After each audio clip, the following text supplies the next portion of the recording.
If you're thinking about buying a home in Denver right now, these are 5 mistakes that I'm seeing buyers make that are costing them thousands of dollars. And one of the biggest ones is actually waiting. So here's the truth. 2026 is a very different market than we've seen in a ton of years. And if you don't actually understand what's happening, you could be making a huge mistake and one that you could consider regretting later on. Hi, my name is 𝐃𝐈𝐑𝐄𝐓. I am your Colorado real estate agent, and I am an award-winning realtor in the Denver area. I help buyers just like yourself make smart decisions so they don't overpay, overstress, or miss incredible opportunities like one we're in right now. In this video, we're going to cover a number of things, such as the biggest mistake first-time buyers are making, why waiting could potentially and might actually end up hurting you in the long run, and the truth about what's really happening in the Denver metro market right now.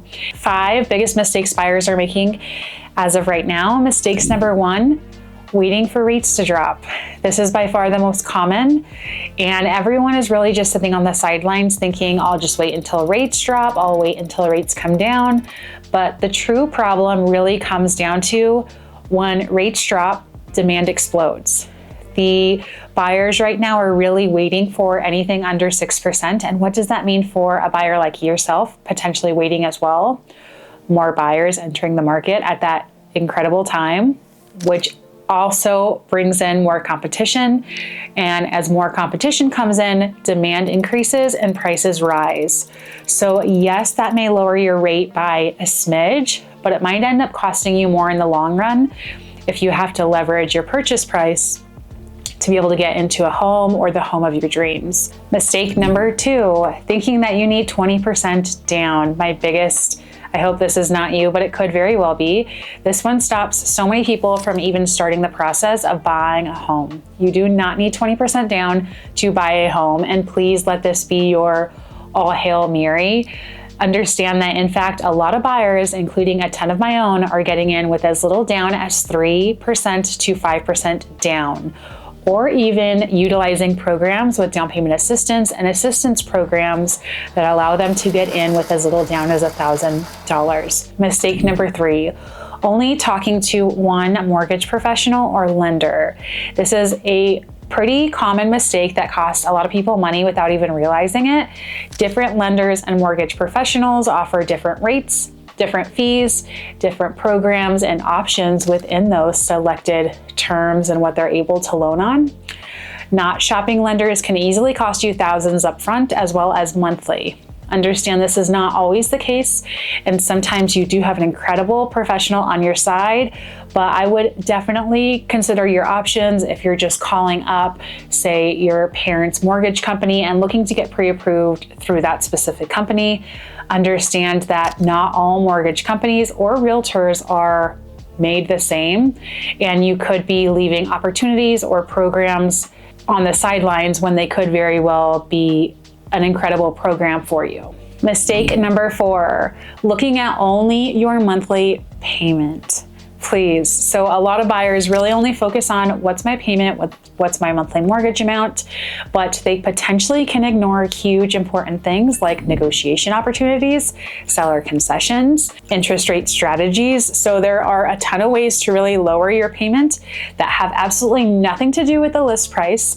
And this is where I say, have a professional on your side who knows how to leverage purchase price concessions and even terms to best make sense for you, the buyer. Mistake number 5, not understanding this market.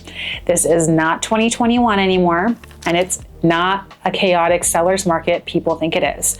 Right now, buyers actually have leverage in many situations and scenarios. But if you do not understand how to leverage and utilize that to your advantage, you are leaving hundreds of thousands of dollars on the table, and I see it far too often. Why waiting could potentially cost you. Let's talk about timing, because this is where people really get stuck and hung up on it. Here's the reality. If you cannot perfectly time the market, which many cannot, including myself, no one can predict or have an idea of what's to come. Understand that prices And rates, they're a trade-off. So if rates drop, more buyers are jumping in. Competition increases and prices just naturally grow up because demand is there.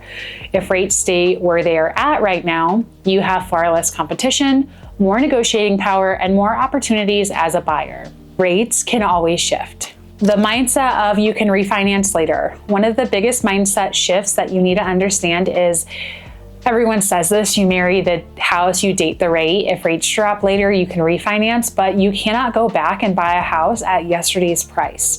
So this is where I heavily encourage you to understand how to negotiate and have someone on your side who is a strong and firm negotiator when it comes to price, concessions, and everything it entails in terms of dates, making this the best offer for you, the buyer, who is stuck with the terms and everything that the offer entails for the next 30 plus years. Let's just make some scenarios. So let's say you wait a year. Prices go up 4 to 6%, which is the typical increase that we see equity drive yearly. Inventory then tightens up again and competition increases.